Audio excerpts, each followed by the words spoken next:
న్యాయాధిపతుల గ్రంథం 6వ అధ్యాయం. న్యాయాధిపతుల గ్రంథం 6వ అధ్యాయం 6వ వచనం ఒకసారి చదువుకుందామా? ప్రతి ఒక్కరు కూడా న్యాయాధిపతుల గ్రంథం 6వ అధ్యాయం 6వ వచనం చదువుకుందాం. దేశమును పాడు చేయుటకు వారు దానిలోనికి వచ్చిరి.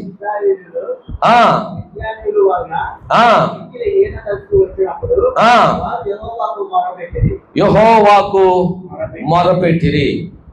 ప్రభునందు ప్రియులారా, ఈ వాక్య భాగాన్ని చాలా పర్యాలు చదివాం లేదా? గిద్యోను గురించి చాలా పర్యాలు విన్నాం కదా. అయినను మరొకసారి మరొక కోణములో పరిశుద్ధాత్మ దేవుడు మనకు తెలియచేయాలనుకుంటున్నాడు, మనతో మాట్లాడాలని ఇష్టపడుతూ ఉన్నాడు.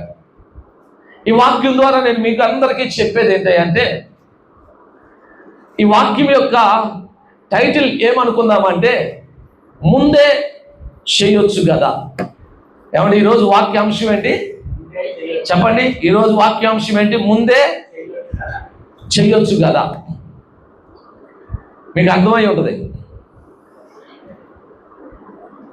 ఈ న్యాయాధిపతుల గ్రంథంలో మనం చూస్తే దాదాపు 14 మంది న్యాయాధిపతులను ఇశ్రాయేలు ప్రజలకు దేవుడిచ్చాడు. మోషే యెహోషువ వాళ్ళ కాలం అయిపోయిన తర్వాత న్యాయాధిపతులు ఇశ్రాయేలుని ఏలారు. ఇశ్రాయేలీయులు మాటి మాటికి దేవుని సన్నిధిలో తప్పిపోవటం, వారు సమస్యలలో శోధనలో చిక్కుకోవటం, వారు ఏడవటం, దేవుడు వారి కొరకు న్యాయాధిపతులను లేవనెత్తటం, రక్షకులను లేవనెత్తటం మనం ఏం చేస్తా ఉన్నాం? ఈ న్యాయాధిపతుల గ్రంథంలో చూస్తా ఉన్నాం. ఈ 6వ అధ్యాయంలో మిద్యానీయులు ఇశ్రాయేల్ మీదకి వచ్చారు. దాదాపు 20 సంవత్సరాలు వారి చేతుల కింద ఇశ్రాయేలీయులు నలగొట్టబడ్డారు. ప్రియమైన దేవుని బిడ్డలారా, బహుగా శ్రమపరచబడ్డారు. మనం గమనిస్తే రాయబడినటువంటి మాట, వారు మిక్కిలి హీన దశకు వచ్చినప్పుడు యెహోవాకు ఏం చేశారంట? మొరపెట్టారు. దీనిలో నుండి దేవుడు మనతో మాట్లాడుతున్న విషయం ఏంటంటే, ఈరోజు హీన దశ వచ్చేదాకా ఎందుకు మొరపెట్టలేదు? ఏమండి, హీన దశ వచ్చేదాకా ఎందుకు మొరపెట్టలేదు? చాలా మంది పెద్దలు చెప్తా ఉంటారు కదా, ఆలస్యం అమృతం విషం. దేవుని బిడ్డలారా, దేవుని ఆలస్యం అది మంచిదే, దేవుని ఆలస్యం అర్థవంతమైనదే. కానీ మనుషుని ఆలస్యం ప్రియమైన దేవుని బిడ్డలారా అర్థం లేనటువంటిది. దేవుని ఆలస్యం ఆశీర్వాదకరమైనదే, కానీ మనుషుని ఆలస్యం మనకు నష్టాన్ని ఏం చేస్తుందంటండి? కలుగు చేస్తుంది. దేవుని బిడ్డలారా, చాలా జాగ్రత్తగా కొద్ది నిమిషాలు దేవుని మాటలు విందాం. ఏదో సామెత చెప్పినట్టుగా, పెద్దలు మాట్లాడినట్టుగా చేతులు కాలేక ఏం చేస్తారంట? ఆకులు పట్టుకుంటారంట. చాలా మంది జీవితాల్లో ఇలాగే ఉంది. ప్రియమైన దేవుని బిడ్డలారా, ప్రార్థన అయినా, తీసుకునే నిర్ణయం అయినా, చేసే ఆలోచన అయినా, చేసే పని అయినా, ప్రియమైన దేవుని బిడ్డలారా ఏదైనా సరే నువ్వు ముందే చేయొచ్చుగా. ఏమండి, నువ్వు ముందే చేయొచ్చుగా. ఎందుకు ఆలస్యం చేస్తున్నావు? ఎందుకు జాగు చేస్తున్నావు? ఎందుకు చేద్దాములే, ఇంకా సమయం ఉందిలే అనుకుంటూ వెనకేస్తూ వస్తూ ఉన్నావు, వెనకకు వెళ్ళిపోతూ ఉన్నావు. దేవుని బిడ్డలారా, దాని ద్వారా నీ జీవితంలో నష్టం ఎదురవుతుంది కదా. నువ్వు నష్టాన్ని కొని చూడాల్సి వస్తుంది కదా. నువ్వు ఎంతగానో నలిగిపోవాల్సిన పరిస్థితి వస్తుంది కదా. నువ్వెంతగానో సమస్యలిపోయి అలిసిపోవాల్సిన పరిస్థితి, వేసారిపోవాల్సినటువంటి పరిస్థితి నీ జీవితంలో ఎదురవుతుంది కదా. అందాక ఎందుకు నువ్వు ఎదురు చూడటం? అందాక ఎందుకు నువ్వు వెయిట్ చేయటం? ముందే చేయొచ్చు కదా. ప్రియమైన బిడ్డలారా, ఈరోజు మన వాక్యాంశం అదే కదా, ముందే చేయొచ్చు కదా. ఇశ్రాయేలీలు 20 సంవత్సరాలు మిద్యానీయుల చేతి కింద నలిగిపోయారు. 20 సంవత్సరాల్లో మిక్కిలి హీనదశకు వచ్చేదాకా వాళ్ళు ఏం చేయలేదు? దేవునికి మొరపెట్ల. అంటే మిక్కిలి హీన దశకు వచ్చేదాకా ఎందుకు నువ్వు వెయిట్ చేయాలి? నువ్వెందుకు మొరపెట్టకుండా ఉండాలి? ఈ పరిస్థితి నీ జీవితంలో ఇప్పటికే ఈ 20 సంవత్సరాల్లో ఎంతో నష్టం నీకు కలిగింది కదా, ఎంతో కష్టం నీకు కలిగింది కదా. వారు మీ ఆహారాన్ని దోచేశారు, మీ కష్టాన్ని దోచేశారు, మీకు ఏమీ లేకుండా చేసేశారు, మీకున్నదంతా తీసుకువెళ్ళిపోయారు. కరువుతో, కష్టంలో, ఇబ్బందిలో నువ్వు చిక్కుకునే పరిస్థితి, ఇక చావే శరణ్యం అని మిక్కిలి హీనమైన దశలోకి వచ్చిన దాకా ఏం చేస్తారంటే ఇశ్రాయేలు చూస్తా ఉన్నారు మెల్లకుండా. చాలా పర్యాయాలు మన ప్రయత్నాలన్నీ అయిపోయిన తర్వాత ఎక్కడికి రావాలనుకుంటాం? చూద్దాం ఎంతవరకు వెళ్తా, చూద్దామండి, మన ప్రయత్నం మనం చేద్దాం, మన ప్రయత్నాలు చాలా ఉన్నాయని ఎన్నో ఎన్నో ఎన్నో అన్నీ చేసి అన్నీ జరిగిన దాకా మనం అనుకుంటాం నా వల్ల గాంధీ ఏముంది, నేను చేసేస్తాలే, అయిపోయిద్దిలే, జరిగిపోయిద్దిలే అనేది మాకు కొన్ని పర్యాయాలు మనకి ప్రియమైనది పిల్లారా. కానీ తర్వాత ఏమవుతామంట, అయ్యో జరగలేదే, నేను అనుకున్నది అవ్వలేదే, నేను జరిగిద్ది అనుకున్నాను, నేను చేసేస్తాను అనుకున్నాను, నా వల్ల అయింది అనుకున్నాను, ఏమో లేదంట, పని జరగలేదు. అప్పుడు ఎక్కడికి వస్తామంట? ఎక్కడికి వస్తాం? దేవుని దగ్గరికి వస్తాం. నేను అంటాను, దేవుడు ఎంత ప్రేమ కలిగిన వాడంటే నిజంగా ఆ మిక్కిలి హీన దశలో వచ్చినా కానీ దేవుడు వారిని ఏం చేశాడట? జ్ఞాపకము చేసుకున్నాడు. వారి ప్రార్థనలు దేవుడు ఏం చేశాడు? ఆలకించాడు. వారికి విడుదలనిచ్చాడు. ఏమంటే రక్షకుడు లేవనెత్తాడు. గిద్యోని ద్వారా మిద్యానీయుల మీద నుండి గొప్ప విజయాన్ని ఇశ్రాయేల్ ప్రజలకు ఇచ్చి 40 సంవత్సరాలు నెమ్మదినిచ్చాడు. ఇశ్రాయేల్ ప్రజలను కాపాడాడు. కానీ ఆ 20 సంవత్సరాల్లో జరిగిన నష్టం ఏమండి? చావాలని కోరుకునే పరిస్థితి దాకా నువ్వు వచ్చావు కదా, హీనమైన స్థితిలోనికి నువ్వు వచ్చేసావు కదా. ముందే ప్రార్థించుంటే ఈ పరిస్థితి చెప్పాలి, ముందే ప్రార్థించుంటే ఈ పరిస్థితి వచ్చేది కాదు కదా. ఈరోజు పరిశుద్ధాత్మ దేవుడు మనతో మాట్లాడాలనుకుంటున్న మాట్లాడే ముందే చేయొచ్చు కదా. ఏమంటండి? ముందే ప్రార్థన చేయొచ్చు కదా. కీడు రాబోతుంది, శ్రమ రాబోతుంది, ఏమంటే ప్రతికూలమైన పరిస్థితులు రాబోతున్నాయి. ప్రియమైన బిడ్డల విషయంలో ఏదో తప్ప జరగబోతుంది. ప్రియమైన బిడ్డలు ఏదో జరగబోతుంది. ముందే ప్రార్థన చేయొచ్చు కదా, ముందే దేవుని పాదాలు పట్టుకోవచ్చు కదా. దేవుని బిడ్డలారా, చాలా పర్యాలు మనం ఆలస్యం చేయటం వలన ఎన్నో నష్టాలు మన జీవితంలో ఏం చేస్తున్నామండి? చూస్తున్నాం. మన ఆత్మీయ జీవితంలో అయినా, మన కుటుంబ జీవితంలో అయినా ఏమైనా ప్రియమైన బిడ్డలారా, ముందే స్పందించకపోవటం వలన, ముందే ఏమైనా త్వరపడకపోవటం వలన, ఏమైనా ముందుగానే గ్రహించకపోవటం వలన, ముందుగానే దేవుని పాదాల దగ్గరికి రాకపోవటం వలన చాలా పర్యాయాలు మనం నష్టపోతున్నాం, మనం ఏడుస్తున్నాం, మనం కన్నీరు గారుస్తున్నాం. అయ్యో ఇది ఎందుకు జరిగింది నా జీవితంలో అని బాధపడుతూ ఉన్నాం. కానీ ముందే చేస్తే ఇవన్నీ ఉండవు కదా. దేవుడు ముందే నీ పిల్లలు ఏం చేస్తాడంటే కార్యము జరిగిస్తాడు కదా, ముందే జరిగిస్తాడు కదండి. దేవుని పిల్లలారా, అర్థమవుతున్నాయి దేవుని మాటలు. 20 సంవత్సరాలు మిద్యానీయుల చేతి కింద నలగొట్టబడే పరిస్థితి, మిగిలి హీన దశకు వచ్చే పరిస్థితి.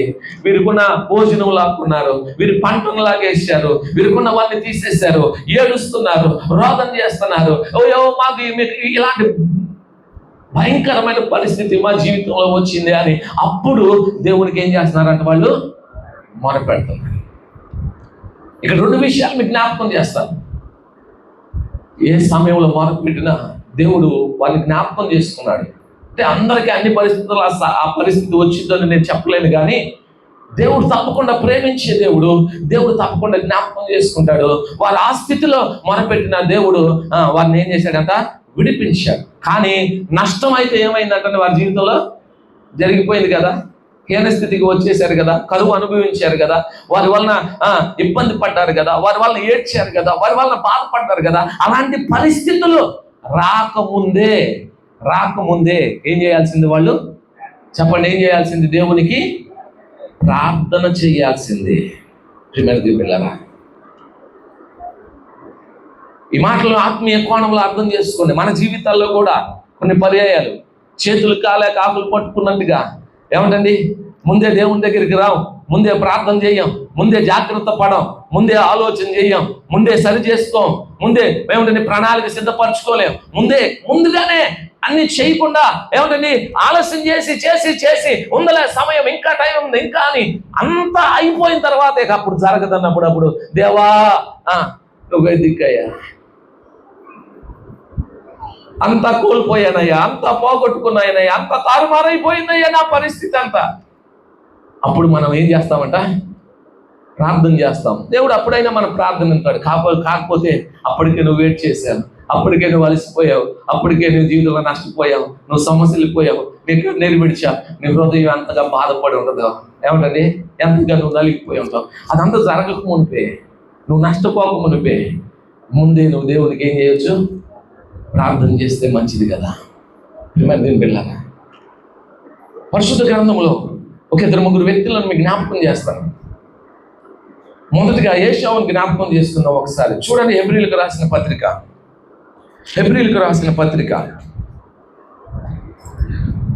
12వ అధ్యాయం 17వ వచనం చదవండి. హెబ్రీయులకు రాసిన పత్రిక 12వ అధ్యాయం 17వ వచనం.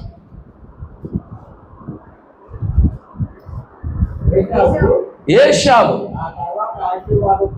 ఆ తర్వాత ఆశీర్వాదము పొందగోరి కన్నీళ్లు విడుచుచు దాని కోసరము శ్రద్ధతో వెదికినను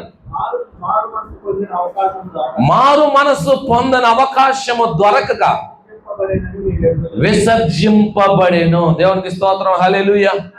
ఇక్కడ రాయబడిన మాట ఏశావు ఆ తర్వాత, ఏ తర్వాత? అంతా అయిపోయిన తర్వాత. ఏమంటే సమయం ఉన్నప్పుడు ముందే ఏమిటని అతడు మేల్కొన్నట్లయితే, ముందే అతడు గ్రహించినట్లయితే, ప్రియమైన దేవుని బిడ్డలారా, తన జీవితంలో ఏమిటని ఆ పరిస్థితి ఏశావుకు వచ్చేది కాదు. ఏశావు జీవితంలో ఎన్ని నష్టాలు జరిగినాయండి. ఏశావు జీవితంలో ప్రియమైన దేవుని బిడ్డలారా, జ్యేష్ఠ కుమారుడిగా ఉన్నటువంటి వాడు, జ్యేష్ఠుడిగా ఉన్నటువంటి వాడు, ఆ జ్యేష్ఠత్వాన్ని అమ్మివేసుకొని మరి ఒక పూట పుట్టి కొరకు ఆ జ్యేష్ఠత్వాన్ని తృణీకరించి అమ్మేసి యాకోబు దగ్గర నుండి ఆ యొక్క కలగూర వంటకం కొనుక్కొని తిన్నాడు, జ్యేష్ఠత్వాన్ని బదులుగా ఇచ్చి. ప్రియమైన దేవుని బిడ్డలారా, అర్థమవుతున్నాయి దేవుని మాటలు.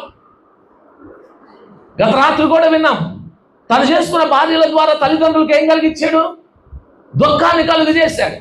దేవుడు చేసుకోవద్దన్న స్త్రీలను ఏశావు వివాహము చేసుకున్నాడు. ప్రియమైన దేవుని బిడ్డలారా, అంత మాత్రమే కాదు, ఏశావు గురించి దేవుని వాక్యం సెలవిస్తుంది, అలాంటి భ్రష్టుడైనను వ్యభిచారి అయినను మీలో ఉండకుండా చూసుకోమని దేవుని వాక్యంలో రాయబడి ఉంది.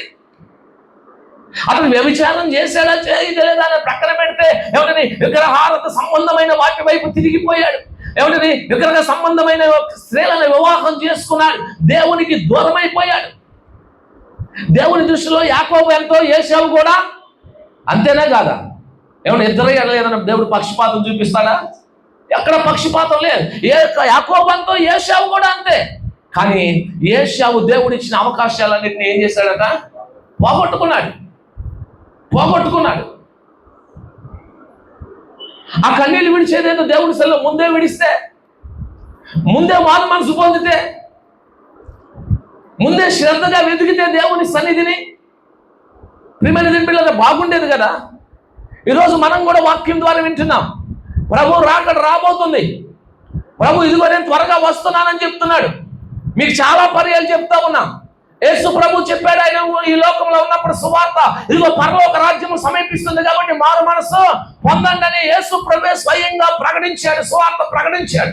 ఇదిగో నేను గడప యుద్ధనే ఉన్నాను, ఎవరిని తలుపు తట్టుచున్నాను, నా కొరకు ఎవడైతే తలుపు తీస్తాడో అతనితో నేను, నాతో అతడు కలిసి ఏం చేస్తామన్నాడు? భోజనం చేస్తానన్నాడు. ప్రియమైన దేవుని బిడ్డలారా, ఇదిగో నేను త్వరగా వస్తూ ఉన్నానని ఆయన మాట్లాడుతూ ఉన్నాడు. ప్రభు రాకడ సమీపిస్తూ ఉంది. ఆ దినాల్లో మనం ఉన్నాం, మన చుట్టూ ఉన్న పరిస్థితులు ప్రభు రాకడను మనకు గుర్తు చేస్తూ ఉన్నాయి. అయినా నువ్వు ఇంకా మారు మనసు పొందలేదు, నీ పాపముల విషయమై పశ్చాత్తాప పడటం లేదు, దేవుని సన్నిధిలో నువ్వు కన్నీరు విడవటం లేదు, దేవుణ్ణి శ్రద్ధగా నువ్వు వెతకటం లేదు. ఒక దినం రాబోతుంది ప్రియమైన దేవుని బిడ్డలారా, సమయం అయిపోయిన తర్వాత ఏశావు ఆ తర్వాత అంట ఆశీర్వాదం పొందగోరి కన్నీరు విడిస్తూ శ్రద్ధగా దేవుని శ్వాసం వెతికాడంట. కానీ మారు మనసు పొందనలాక విసర్జించబడ్డాడు. సమయం అయిపోయింది. నేనేమంటానంటే ముందే మారు మనసు పొందొచ్చుగా, ముందే కన్నీళ్లు విడవచ్చు కదా, ముందే శ్రద్ధగా దేవుణ్ణి వెనకొచ్చు కదా. ఏశావు ఈ పరిస్థితి నీకు వచ్చేది కాదు కదా. ఈరోజు మనలో ఎంతమంది ఉన్నారు ఏశావులు? ఏమా తర్వాత నువ్వు బాధపడే పరిస్థితి వస్తుంది ఒక రోజు. ఈ వాక్యం అప్పుడు గుర్తు వస్తుంది. నిజమే, మా పాస్టర్ గారు చెప్పారు, ముందే మారు మనసు పొందొచ్చుగా, ముందే మారు మనసు పొందొచ్చుగా, ముందే నా పాపముల విషయమై నేను కన్నీరు విడిచి పశ్చాత్తాపడవలసింది దేవుని సన్నిధిలో. ముందే నా దేవుడిని నేను శ్రద్ధగా వెతకాల్సింది. ఏదో మందిరానికి అలవాటుగా వెళ్ళాను వచ్చానే కానీ, మందిరానికి వెళ్ళాలి వచ్చానే కానీ, నేను శ్రద్ధగా దేవుడిని ఏం చేయలేదు, నేను వెతకలేదు దేవుడిని శ్రద్ధగా. ఆయన గట్టిగా పట్టుకోలేదు, నా బ్రతుకును మార్చుకోలేదు, నా జీవితాన్ని మార్చుకోలేదు. ఆయన ఆశీర్వాదం, నిజమైన ఆయన ఆశీర్వాదాన్ని నేను పొందుకోలేదు. నేను దేవుని మందిరానికి వెళ్ళిన శాపాన్ని పొందుకున్నా, నేను దేవుని మందిరానికి వెళ్ళిన శపించబడిన పరిస్థితి నా జీవితంలో. ఎందుకంటే నేను ముందే దేవునికి ఏం చేయలేదంట, అర్థం చేయలే. రేపు బాధపడే రోజు మన జీవితంలో రాకుండానట్లుగా ఏశావు ద్వారా ఈ రోజు దేవుడు మనకు నేర్పిస్తున్న పాఠం ఏంటో తెలుసా? ముందే చేయొచ్చుగా, ముందే మారు మనసు పొందొచ్చుగా. నీకు ఇవ్వబడిన సమయం అయిపోయేదాకా వెయిట్ చేయదు దేవుని బిడ్డ. నీ జీవితం ముగించబడేదాకా నువ్వు మౌనంగా ఉండదు దేవుని బిడ్డ. ఎప్పుడు ఈ లోకం నుండి వెళ్ళిపోతావో ఆ పరిస్థితి రాదు వచ్చేదాకా నువ్వు అలాగే చూద్దాంలే అని మారు మనసును బాప్తిస్మను ఏమంటే నీ వెనక వేయొద్దు. నీ పాపముల విషయమై పశ్చాత్తాపడకుండా ఉండొద్దు.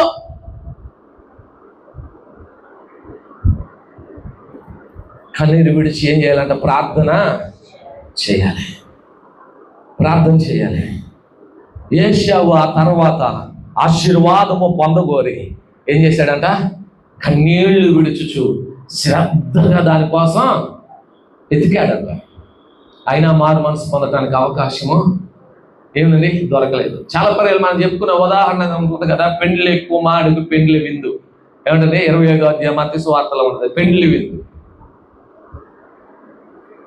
లేదా 10 మంది కన్యకలు, ఇవన్నీ మనకి బాగా తెలుసు కదా. వారు దివిటీలు పట్టుకొని పెండ్లి కుమారుని ఎదుర్కోవటానికి ఏం చేశారట, సిద్ధపడి వెళ్ళారంట. పెండ్లి కుమారుడు ఆలస్యం చేశాడు. 10 మంది ఏం చేస్తున్నారు, నిద్రపోతా ఉన్నారు. 10 మంది నిద్రపోయారు. అర్ధరాత్రి వేళ పెండ్లి కుమారుని స్వరం ఏమైంది, వినబడలేదు. 10 మంది లేచారు, తమ దివిటీలు వెలిగించారు. 5 దివిటీలు వెలుగుతున్నాయి, 5 దివిటీలు ఏమైపోతున్నాయి, అరిపోతున్నాయి. వారి సిద్ధుల్లో ఏం లేదట, నూనె లేదా. ఈలోపు వారు అమ్మవారి దగ్గర కొనుక్కోవటానికి వెళ్ళారు. ఈలోపు పెళ్లి కుమారుడు ఏమైనట వచ్చాడు. సిద్ధపడిన వారు లోపలికి వెళ్ళిపోయారు. తలుపు వేయబడింది. ఇప్పుడు మిగిలిన 5 తిరిగి వచ్చారు. వచ్చి చూస్తే పక్కనున్న 5 లేరు. తలుపు వేయబడి ఉంది. ఇప్పుడు ఆ తలుపు దగ్గర నుంచి ఏం చేస్తున్నారు, కొడతా ఉన్నారు. అయ్యా మాకు తలుపు తీవా, కొంచెం మిస్ అయిపోయా, మాకు తలుపు తీవా.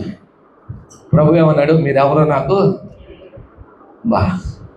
అందరం ఇక్కడ ఉన్న వాళ్ళమే, ఏమంటే అందరం మందిరంలో ఉన్న వాళ్ళమే, అందరం ప్రార్థన చేసిన వాళ్ళమే, అందరం మందిరానికి వచ్చిన వాళ్ళమే, పరిచర్య చేసిన వాళ్ళమే. కానీ రేపు దేవుడు అంటాడంట, నువ్వెవరో నాకు, నువ్వు మారు మనసు పొందకపోతే, నీ పాపముల విషయమై పశ్చాత్తాపడకపోతే, బాప్తిసం పొందకపోతే, ప్రభు నీ కొరకు చేసిన సిలువ యాగము నువ్వు జ్ఞాపకం చేసుకోకపోతే, నీకు ఇచ్చిన అమూల్యమైన రక్షణ నువ్వు పొందకపోతే, ఏమంటే శ్రద్ధగా దేవుడిని నువ్వు వెతకపోతే, రేపు నీకు వినపడే మాట ఇదే. రేపు నువ్వు బయట ఉన్నప్పుడు వినపడే మాట ఏదే, ఏంటి తెలుసా, నువ్వెవరో నాకు తెలియదు.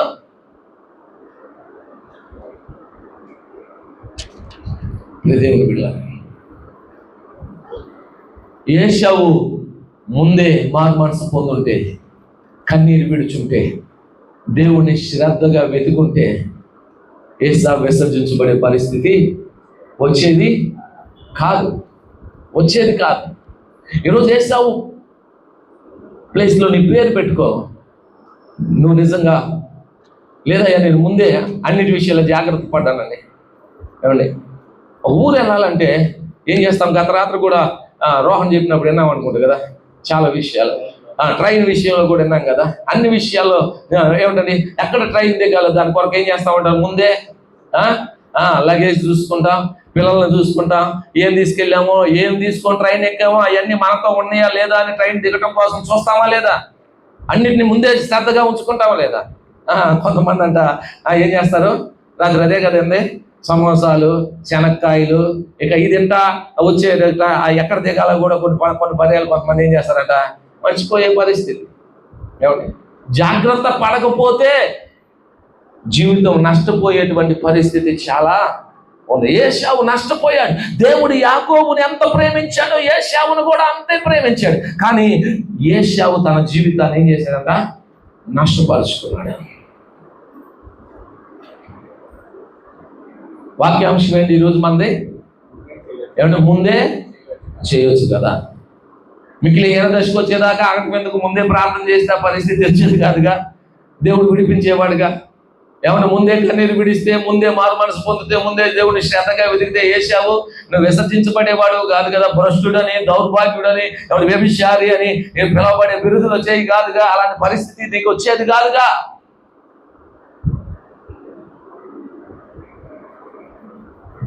ఈరోజు నువ్వు నేనైనా జాగ్రత్త పడాలని మాటలు దేవుడు మనతో ఏం చేస్తానని మాట్లాడుతున్నాడు. చూద్దామా మరొకరిని? పరిశుద్ధ గ్రంథంలో కొన్ని మాటలు చూపిస్తాను. చూడండి, సమూయేలు 2వ గ్రంథం. సమూయేలు 2వ గ్రంథం మొట్టమొదటిగా 12-17 చూడండి ఒకసారి. ఆ తర్వాత 11-1 చదువుకుందాం. సమూయేలు 2వ గ్రంథం 12-17. దావీదు ఉపవాసం ఉండి లోపలకు పోయి నేల పడి ఉండి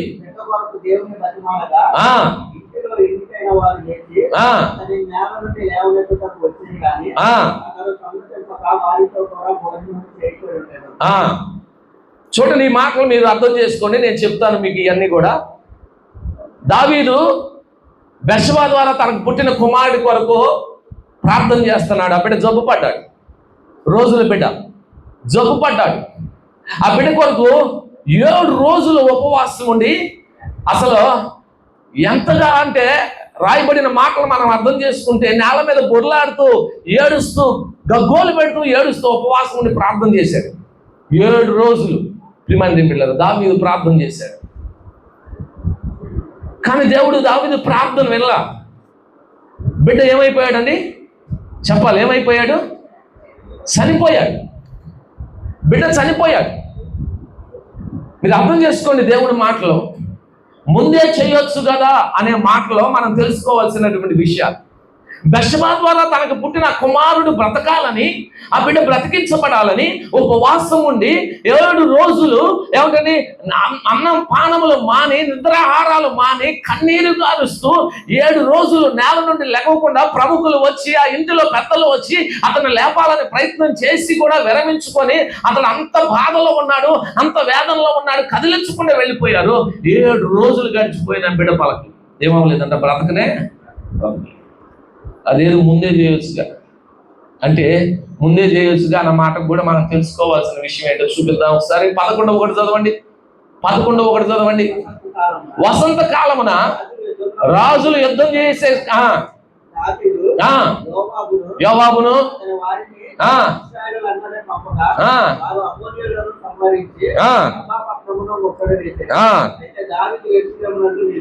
దావీదు ఎక్కడున్నాడంట?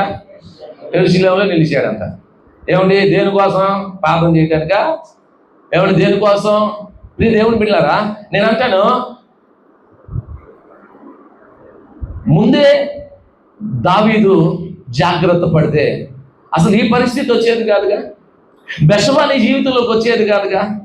ఆ బిడ్డ ఏమంటే నీ పాపం వలన ఆ పుట్టిన బిడ్డ చనిపోయే పరిస్థితి వచ్చేది కాదు కదా, వచ్చేది కాదు కదా. నువ్వెందుకు యుద్ధానికి వెళ్ళలేదు? నువ్వెందుకు రాజనగరంలోనే ఆగిపోవాలి? వసంతకాలమున రాజులందరూ యుద్ధం చేసే సమయంలో అందరూ యుద్ధం చేస్తుంటే నువ్వు మాత్రమే ఎందుకు యెరూషలేములో నిలిచిపోవాలి? నువ్వెందుకు మాత్రమే ఏమంటే పోరాటం ఆగిపోవాలి? నువ్వెందుకు మాత్రం ఏమంటే ఆగిపోవాలి ఆ యొక్క రాజనగర్లోనే? నీకు బాధ్యత లేదా? ప్రియమైన దేవుని బిడ్డలారా, నీకు బాధ్యత లేదా? నీకు చేయాల్సిన పని లేదా? ఈరోజు వాక్యం ఇచ్చిన ప్రియ దేవుని బిడ్డ, మనందరం కూడా యుద్ధ రంగంలో ఉన్నాం. ఆత్మీయ కోణంలో మాటలను మనం తీసుకుంటే మనందరం యుద్ధ రంగంలో ఉన్నాం. మనందరం కూడా నిత్యము పోరాటంలో ఉన్నాం. మనందరం కూడా అపవాదితో పోరాడుతున్నాం. శత్రువైన అపవాదితో పోరాడుతున్నాం. మనం పోరాడాలి, మనం విజయం పొందాలి. మనం ప్రియమైన దేవుని బిడ్డలారా, అపవాదిని మనం ఏం చేయాలంట? ఓడించాలి. ఈ యుద్ధంలో పోరాటం ఏం చేయకూడదంటే ఆపివేసే పరిస్థితి ఉండకూడదు. ఆపివేసే ప్రసక్తి ఉండకూడదు. నీ జీవితంలో చాలా పర్యాయాలు నువ్వు పోరాటాన్ని నిలిపివేస్తున్నావు. ఏమంటే అపవాది చేతిలో ఏమవుతున్నావంట? చిక్కుబడిపోతున్నావు. నువ్వు ప్రార్థన చేయటం లేదు. చేయాల్సిన సమయంలో నువ్వేం చేయట్లా? ప్రార్థన చేయకుండా నువ్వు నిద్రపోతా ఉన్నావు. ఎవరు నిద్రపోయినట్టుగా? ఎవరు నిద్రపోయినట్టుగా? ఓడ అమరమన ఎవరు నిద్రపోతున్నారట? యోనా గారికి దిగులు చింత ఏమీ లేదు. ఓ పక్కన తుఫాను వస్తుంది, ఓ పక్కన సముద్రం అలలు ఏం చేస్తున్నాయంట? కొడుతున్నాయి. ఓడ మునిగిపోయే పరిస్థితి వచ్చింది. ఓడ బద్దలైపోయే పరిస్థితి వచ్చింది. అందరూ బాధపడుతున్నారు, అందరూ ఏడుస్తున్నారు, అందరూ అరుస్తున్నారు. ఓడలో ఉన్న సమానాలన్నీ కూడా ఏం చేస్తారంట? సముద్రంలో పడేస్తున్నారు. ఓడని తేలిక చేయటానికి, మనుగుపోకుండా ఉండటానికి. అంత మాత్రమేనా? వారు దేవుళ్ళకి ఏం చేస్తున్నారని వారందరూ ఎంత జరుగుతుంటే బయట లోపల యోనా ఏం చేస్తున్నాడు? యోనా ప్రార్థన చేయడా? ఈరోజు వాక్యం వింటున్నప్పుడే దేవుని బిడ్డ, నువ్వు ప్రార్థన చేయవా? నువ్వు పోరాడవా? నీకు బాధ్యత లేదా? నీ కుటుంబం పక్షంగా కానీ, నీ ఇంటి వారి పక్షంగా కానీ, నీ సంఘం పక్షంగా కానీ, ఎవరైనా సంఘంలో ఉన్న బిడ్డల పక్షంగా కానీ, మరి క్రైస్తవుడు అయినందుకు ఎవరైనా సమాజంలో ఉన్న వారి పక్షంగా కానీ నీకు బాధ్యత లేదా? నీ ఆత్మీయ జీవితం గురించి నీకు బాధ్యత లేదా? నువ్వు పోరాటం ఆగిపోతే, నువ్వు పోరాటం ఆపేస్తే అపవాది ఏమంటే నీ చేతుల్లో చిక్కుపడతావనే ఆలోచన నీకు లేదా? చాలా పర్యాలు అడుస్తొక్కనేలా ఏం చేస్తారట? అలుగు అడగనేలా అని సామెత చెబుతూ ఉంటారు కదా. దావీదు యుద్ధానికి వెళ్ళకపోవటం వల్ల ఎంత నష్టం జరిగిందో తెలుసా? యుద్ధానికి వెళ్తే ఈ పరిస్థితి ఉండేది కాదు కదా. ప్రార్థన చేస్తే ఈ పరిస్థితి ఉండేది కదా. ఎప్పుడు ప్రార్థన చేస్తున్నాడు? అంతా అయిపోయిన తర్వాత ఆ పిల్లోడు బతకాలని 7 రోజులు నేలనే ఉండి, ఎవరు వచ్చినా లెగవకుండా, ఎవరు పలకరించినా పలకకుండా, అన్నం లేదు, పానం లేదు, నిద్రాహారాలు లేవు, ఏడుస్తూ ప్రభువా బిడ్డను బ్రతికించు బ్రతికించు బ్రతికించు అని ప్రార్థన చేశాడు. బిడ్డ బ్రతకలేదు. అదే ముందే చేస్తే అసలు ఈ పరిస్థితి, ముందే అది చేస్తే ఈ పరిస్థితి వచ్చేది కాదు. రే దేవుని బిడ్డ, ఈరోజు నువ్వు ముందే ప్రార్థన చేస్తే, ఇదిగో ఇలాంటి పడిపోయే పరిస్థితి నీ జీవితంలో వచ్చేది కాదు కదా. దేవునికి దూరం అయిపోయే పరిస్థితి నీ జీవితంలో వచ్చేది కాదు కదా. అపవాది చేతిలో చిక్కుపడేటువంటి పరిస్థితి నీ జీవితంలో వచ్చేది కాదు కదా. నువ్వు దేవుని సన్నిధిలో దిగజారిపోయి దేవునికి దూరం అయిపోయే పరిస్థితి నీ జీవితంలో వచ్చేది కాదు కదా. నువ్వు నిద్రపోతున్నావు ప్రార్థన చేయకుండా. ఈ నిద్రపోతా లే అని ఎవరన్నారంట? ఓడ నావికుడు వచ్చి ఎవరితో అంటున్నాడు? యోనాతో. ఈ నిద్రపోతా, బయట అంత జరుగుతూ ఉంటే నువ్వు లోపల నిద్రపోతున్నావా? లేచి నీ దేవునికి ప్రార్థన చేయి. ఈరోజు మనకు కూడా అదే దేవుడు చెప్తున్నాడు, లేచి ప్రార్థన చేయి.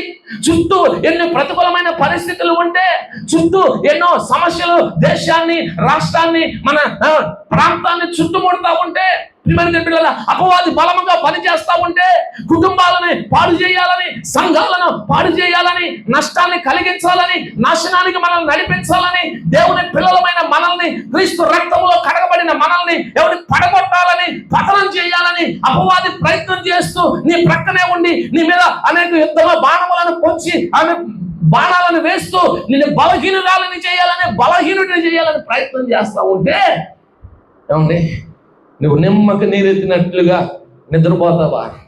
మౌనంగా ఉంటావా? ఏమా నిద్రపోయినందుకు, మౌనంగా ఉన్నందుకు, యుద్ధానికి వెళ్ళనందుకు ఏమంటండి గొప్ప శోధనలో రాజైన దావీదు ఏమయ్యాడండి? చిక్కుబడిపోయాడు. అదేదో ముందే ప్రార్థన చేస్తుంటే ఆ పరిస్థితి దావీదుకి వచ్చేది కాదు కదా. పోరాటం ఆపకుండా అసలు యుద్ధానికి రాజులందరూ యుద్ధానికి వెళ్ళాల్సిన సమయంలో నువ్వు యుద్ధం చేయకపోవడం ఏంటండి? అసలు నీకు బాధ్యత లేకపోవడం ఏంటండి? ఈరోజు సంఘంలో కూడా చాలా మంది ఏమిటంటే ఆ పని నా పని కాదు, ఈ పని నాది కాదు, అది నాది కాదు అని చాలా పనులు బాధ్యతలు లేకుండా వ్యవహరిస్తూ ఉంటారు. అసలు దేవుని పిల్లలమంటేనే మనకు బాధ్యత. సంఘం అంటే అందరికీ బాధ్యత ఉన్నది. ఆ బాధ్యతను మనం ఏం చేయాలంటే తీసుకోవాలి, ఎవరో ఇచ్చేది కాదు. చాలా పర్యాలు పాస్టర్ గారి మీద కొంతమందికి బాధ, మాకు ఇలా బాధ్యత, మేము ఎందుకు చేస్తాం, మాకు ఇచ్చేది ఏం బాధ్యత ఏమంటుంది? సంఘ పరిచయం చేయాలి, రండి చేయండి. మందిరాన్ని శుభ్రపరచాలి, రండి చేయండి. ఏమండి వాళ్ళకే అప్పగించేయాలి, వాళ్ళే చేస్తారులే, వాళ్ళే అంతా వాళ్ళే ఎవరాళ్ళు ఏమండి? నీకుండదు బాధ్యత చెయ్యాలని నెపం మాత్రం ఏం చేస్తాం? వాళ్ళకి అప్పగించేశారండి, వాళ్ళే చేస్తారండి. ఎవరికి అప్పగించలేదా? నువ్వు వచ్చి చెయ్యాలి, నీకు ఉండాలి, మనసు ఉండాలి, నీకు బాధ్యతగా దేవుని పని చెయ్యాలని కష్టపడటం, ప్రయాసపడటం నీకు చేత కాదు కాబట్టి ఏమిటని ఇలాంటి మాటలు చెప్పుకుంటూ వాళ్ళే ఇంకంతా మందిరంలో వాళ్ళే, అందరూ వాళ్ళే. నువ్వు వచ్చి చేస్తారంటే ఎవరు వద్దన్నారా? ఏమ్మా నువ్వు చెయ్యవు, చేసే వాళ్ళ మీద ఏంటంటే నెపము మోపుతావు అంతే. నెపం మోపటానికే ఉంటావు నువ్వు అంతే. రేపు దేవుని బిడ్డలారా, ఎవరికి బాధ్యత కాదు, అందరిది బాధ్యత, అందరిది. నీ బాధ్యతను నువ్వేం చేయాలంట? గుర్తెరిగి నీ బాధ్యతను నెరవేర్చాలి. అది కుటుంబంలో అయినా సంఘంలో అయినా. ఇది మన దేవుని బిడ్డలారా, బాధ్యతను విస్మరిస్తే ఇలాంటి పరిస్థితుల్లో ఉంటాయి. ఏమండి నువ్వు రాజు అండి, రాజు అయి ఉండి నువ్వు యుద్ధానికి వెళ్లకుండా సైనికులు పంపించేసి మీరు యుద్ధం చేసిరండి అని నువ్వు యెరూషలేములో నిలిచిపోవటం ఏంటి? యెరూషలేములో నువ్వు ఆగిపోవటం ఏంటి? రాజు ముందు నడిపించాలి కదా, రాజు సైన్యాన్ని బలపరచాలి కదా, రాజు సైన్యాన్ని ధైర్యపరచాలి కదా, రాజు కదా ముందు యుద్ధం చేయాల్సింది. ఏమండి కానీ దావీదు ఏం చేశాడంట? నిలిచిపోయాడు. తద్వారా చాలా నష్టం వచ్చింది. ఆ తర్వాత ప్రార్థన చేస్తున్నాడు. మనం చెప్పుకున్న మాట అదేదో ముందే చేస్తే ఈ పరిస్థితులు దావీదు జీవితంలో ఉండేవి కాదు. మరలా చెప్తున్నాను, ఈరోజు మీ అందరికీ, మనందరికీ దేవుడు నాతో నీతో మనందరితో కూడా మాట్లాడుతున్నాడు. ఒక సమస్య మన జీవితంలో రాకమునిపే, అపవాది మనల్ని శోధించకమునిపే, ఏమంటే అపవాది మనల్ని పట్టుకోకమునిపే, మన ఆత్మీయ జీవితాలు పాడుగాకమునిపే, మన ఆత్మీయ జీవితాలు చల్లారిపోకమునిపే, మన కుటుంబంలో శోధన సమస్య ఏమంటే దుఃఖము కన్నీరు బాధ రాకమునిపే ముందే నువ్వు మెలుకోగలిగి దేవునికి ప్రార్థన చేస్తే వచ్చే పరిస్థితులు అన్ని దేవుడు ఏం చేస్తాడంట? తప్పిస్తాడు. దేవునికి స్తోత్రం. హల్లెలూయా, హల్లెలూయా. ఎవరి లోపం ఎక్కడ ఉంది? దేవుని దగ్గర ఉందా, మన దగ్గర ఉందా? ఎవరి దగ్గర ఉందండి? మన దగ్గరే ఉంది. అందుకని మొదట్లో చెప్పాను, దేవుని ఆలస్యము మనకు ఆశీర్వాదమే కానీ మన ఆలస్యం మనకి నష్టం, చాలా ప్రమాదం. అందుకని దేవుని కార్యాల విషయంలో ఎప్పుడు ఆలస్యమో చేయకూడదు. అది బాప్తిస్మైన, రక్షణ అయినా, ప్రార్థన అయినా, దేవుని మందిరమైన, వాక్యమైన, చదవటమైన, చేయటమైన, దేవుని పరిచయం చేయటమైనా ఎప్పుడు కూడా నువ్వు ఎలా ఉండాలి? ఎప్పుడు ఎలా ఉండాలి? ముందే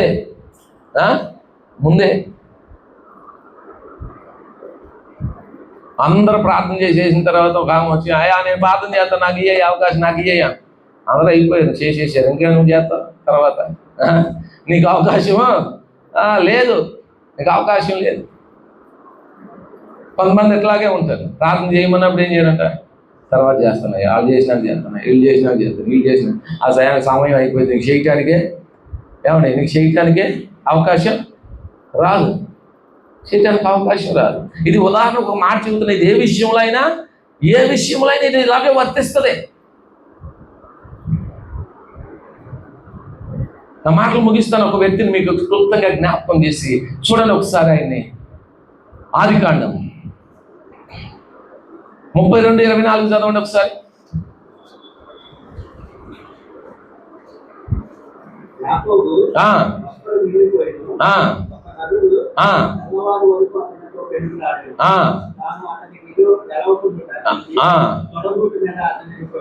చదివారు కదా ఆ మాట. మరొక మాట కూడా చదవండి, 31:40 కూడా ఒకసారి చదవండి. 31:40.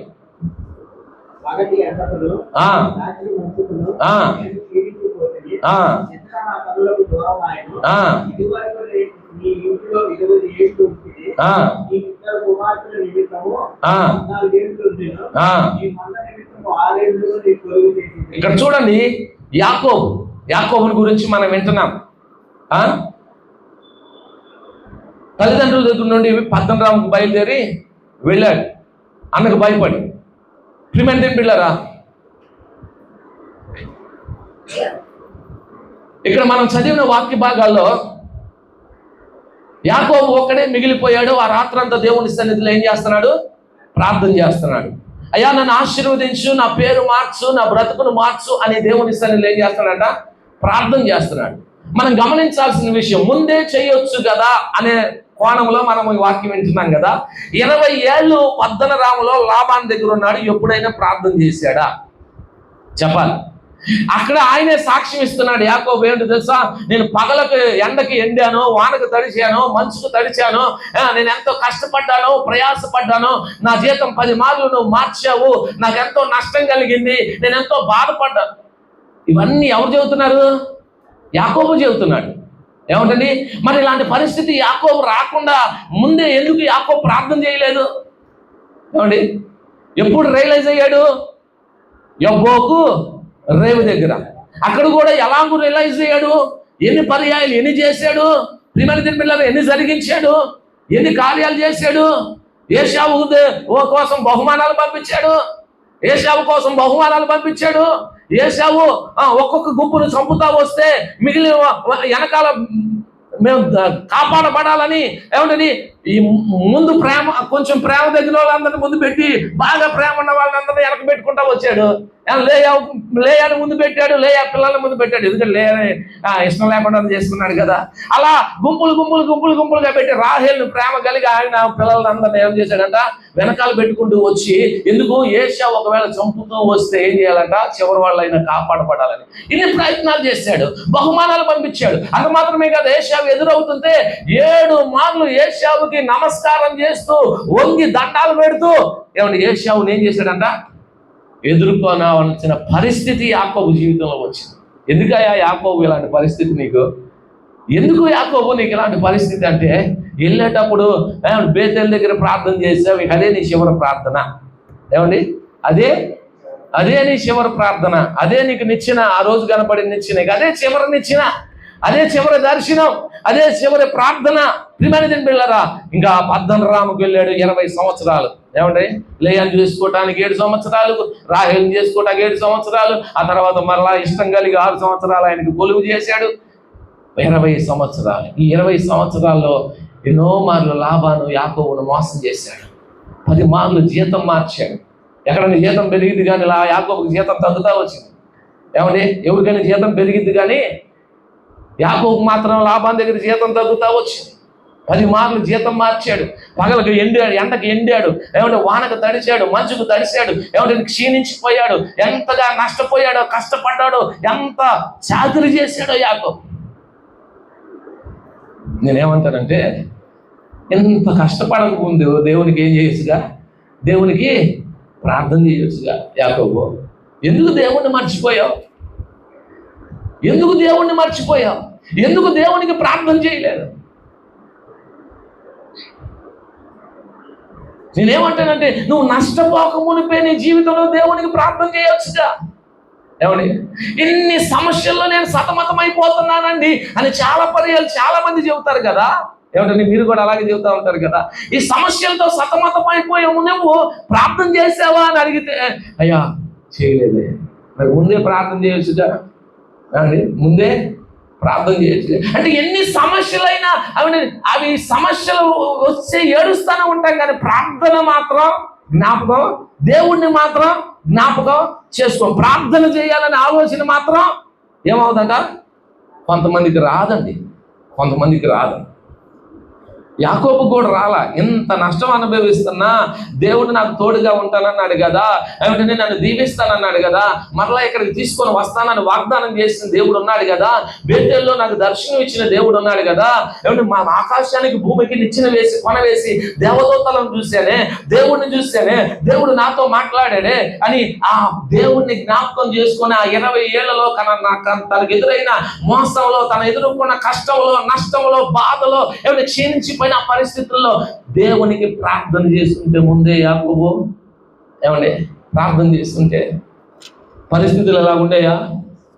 ఏమండి భయపడాల్సిన పరిస్థితి ఉండేదా? సమాధానం లేని పరిస్థితి ఉండేదా? ఏశావు ఎక్కడ చంపుతాడని భయపడాల్సిన పరిస్థితి ఉండేదా? ప్రియమైన దేవుని బిడ్డలారా, ఏడుస్తూ తిరిగి రావాల్సిన పరిస్థితి ఉండేదా యాకోబుని జీవితంలో?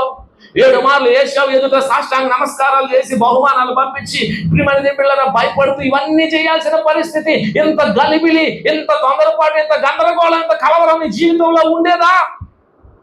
ముందే ప్రార్థన చేస్తే, ముందే మేలుకొని ఉంటే, ముందే జాగ్రత్త పడితే, ముందే ఆలోచన చేస్తే, ముందే యోచన చేస్తే దేవుని బిడ్డలారా అలాంటి పరిస్థితి ఉండేది కాదు. నష్టం చాలా జరిగింది యాకోబు జీవితం. అయితే ఒకనొక దినాన్ని దేవుడికి ఏం చేస్తున్నాడంటే రాత్రి అంతా దేవుడి సన్నిధిలో వెనుగులాడుతూ ఉన్నాడు. పోరాడుతూ ఉంటే దేవుడు యాకోబుని దర్శించి దేవుడు ఆశీర్వదించాడు. నేనేమంటానంటే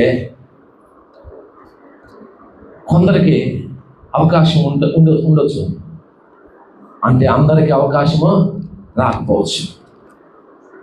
కాబట్టి మనము తెలుసుకోవాల్సిన విషయం ఏంటంటే మెయిన్గా ముందే ప్రార్థన చేయొచ్చు కదా. మిక్కిలి హీనదశకు వచ్చిన దాకా ఏం చేయలేదంటే ఇశ్రాయేలు ప్రార్థన చేయాలి. ఒకవేళ ముందే చేస్తుంటే ఆ హీనదశకు వచ్చేదాకా దేవుడు ఊరుకునేవాడా? చూస్తా ఉండేవాడా? అలాంటి పరిస్థితి నీ జీవితంలో వచ్చేది. నీ కుటుంబంలో కరువు అనుభవిస్తూ ఉన్నావు, నువ్వు ముందే ప్రార్థన చేస్తుంటే ఆ కరువు నీ జీవితంలోకి వచ్చేదా? నువ్వు ఆత్మీయ జీవితంలో పడిపోతా ఉన్నావు, ముందే ప్రార్థించుంటే ఆ పరిస్థితి దేవుడు నీ జీవితంలోకి రానిచ్చేవాడా?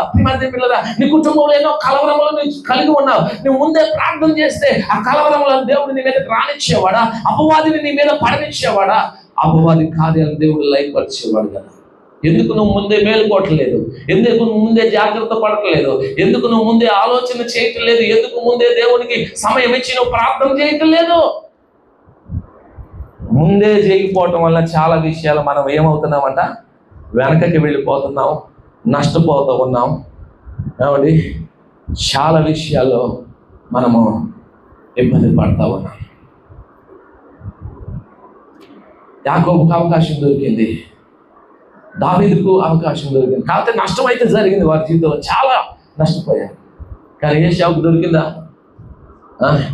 మన జీవితంలో కూడా సమయం అయిపోయిన తర్వాత ఒకవేళ మనం ఎంతగా ప్రయాసపడినా మనకు అవకాశం ఏమవుతుందా?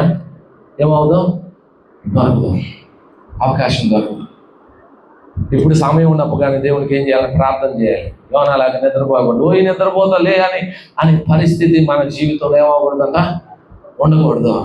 మనం మేలుకోవాలి, మనం ప్రార్థన చేయాలి, మనం జాగ్రత్త పడాలి, మనం అన్ని విషయాలు ఆచి చూసి ప్రవర్తించాలి, మెలకువ కలిగి ఉండాలి, రాబోతున్న శోధనను గుర్తించాలి, మన కుటుంబంలో రాబోతున్న పరిస్థితులను ఎరగాలి, ఎవరు ఎలా ఉన్నారో తెలుసుకోవాలి, సంఘం కొరకు అన్ని విషయాల బాధ్యత కలిగి ఉండాలి, ఎవరి నడుచుకోవాలి.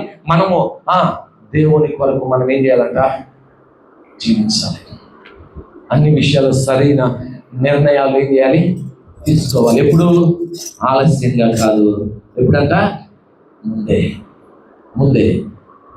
ఈ వర్తమానం ద్వారా దేవుడు మనతో మాట్లాడుతున్న మాట. ఒకవేళ ఎంతవరకు ముందే జాగ్రత్త పడకుండా నష్టపోయావా? ముందే ప్రార్థన చేయకుండా పరిస్థితులన్నీ తారుమారు చేసుకున్నావా? కన్నీరు విడుస్తున్నావా? ఏడుస్తున్నావా? ఇప్పుడైనా పర్వాలేదు, యాకోబుకు అవకాశం ఇచ్చిన దేవుడు, దావీదుకు అవకాశం ఇచ్చిన దేవుడు. ఇప్పుడు నీ ప్రార్థన, ఇశ్రాయేలీయులు హీన దశలోకి వచ్చిన తర్వాత కూడా వారు మొరపెట్టినప్పుడు వారు ప్రార్థన విన్న దేవుడు. ఒకవేళ నీకు ఇంకా అవకాశం ఉంది, దేవుడు నీ ప్రార్థన వినడానికి ఇష్టపడుతున్నాడు. ఇప్పుడైనా నీ కష్టంలో, నీ బాధలో, నీ హీన దశలో, నువ్వు కృంగిన స్థితిలో, నీ కన్నీటిలో, నీ వేదనలో నువ్వు ఇప్పుడు దేవుడికి ఏం చెయ్యి? ప్రార్థన చేయి. ఎక్కడ ఎందువల్ల నువ్వు పడిపోయావో, ఎక్కడ నష్టం జరిగిందో, ఎక్కడ పొరపాటు జరిగిందో, ఎక్కడ ఏం జరిగిందో, ఎక్కడ అని గ్రహించి లేచి నువ్వు దేవునికి ప్రార్థన చేస్తే ప్రతి పరిస్థితిని దేవుడు మార్చునుగాక. కాబట్టి తారుమారైన పరిస్థితులన్నిటిని కూడా దేవుడు సరిచేయునుగాక. మనం ఎదుర్కొన్న సమస్యలు, శోధనలు, కష్టాలు, నష్టాలు, బాధలన్నిటి నుండి దేవుడు మనల్ని ప్రార్థన ద్వారా విడిపించునుగాక. ఇప్పుడైనా మనందరం అన్ని విషయంలో జాగ్రత్త పడుదము గాక. అన్ని విషయాలు, ఆత్మ సంబంధమైన, భౌతికమైన ప్రతి విషయంలో మనము ముందే మేలుకొని, ముందే ప్రార్థన చేస్తూ, ముందే జాగ్రత్త పడుతూ, ముందుగానే ఏమండి ఒక ఊరు వెళ్ళాలంటే ముందే సిద్ధపడతావా? ఏమండి బండి వెళ్ళిపోయిందాక సిద్ధపడకుండా ఉంటావా? ఏమంటే ట్రైన్కి వెళ్ళాలి ముందే సిద్ధపడతారు కదండి. మాకైతే నేను ప్రశాంతనం చూశాను, మా ఇంట్లో బండి వాళ్ళ రోహన్ వాళ్ళని చూశాను. 2 గంటలు ట్రైన్ రావడానికి ఇంకా 2 గంటల ముందే వెళ్ళిపోతారు అక్కడ. నేను అనేవాడిని, ఏంటి వేర్ ఇస్ మై ట్రైన్ అని యాప్ ఉంది, ట్రైన్స్ ఉన్నాయి, యాప్స్ ఉన్నాయి. ఎక్కడ దాకా వచ్చిందో ట్రైన్ ఫోన్లో చూస్తే ఎక్కడ దాకా వచ్చిందో బండి తెలిసింది. అదే చంద్రావూరు వచ్చిన తర్వాత నేను చాలా పని థామస్ని తెనాలి ట్రైన్కి తీసుకెళ్ళా. చంద్రావూరు ట్రైన్ వచ్చిన తర్వాత ఏమంటే రైల్వే స్టేషన్కి తీసుకెళ్ళి. ఎందుకంటే బండి వస్తుంది, మనకు తెలుస్తుంది కదా, కనపడుతుంది కదా అని అలా తీసుకెళ్ళేవాళ్ళు. కానీ వాళ్ళు ఎలా ఉండేవాళ్ళు తెలుసా? అప్డేట్గా ముందుగానే గంట ముందే, 2 గంటల ముందే వెళ్ళి కూర్చుంటారు. అక్కడ ఏం పర్వాలేదు అంటే అంత అలర్ట్గా, ముందే జాగ్రత్త. వాళ్ళ ఆ విషయంలో, మనం అన్ని విషయాలు, ఆత్మ సంబంధమైన విషయాలు ఏమి, మన కుటుంబ విషయంలో ఏమి, సంఘం విషయంలో ముందే స్పందిస్తే, ముందే ప్రార్థన చేస్తే, ముందుగానే సిద్ధపడితే, ముందుగానే జాగ్రత్త పడితే, ముందుగానే ఆలోచన చేస్తే, ముందుగానే మేలుకుంటే పిల్లరా నష్టపోయే పరిస్థితులు మన జీవితాల్లో ఉందాం. దేవుడి మాటలు మనందరి హృదయాల్లో ముద్రించును గాక.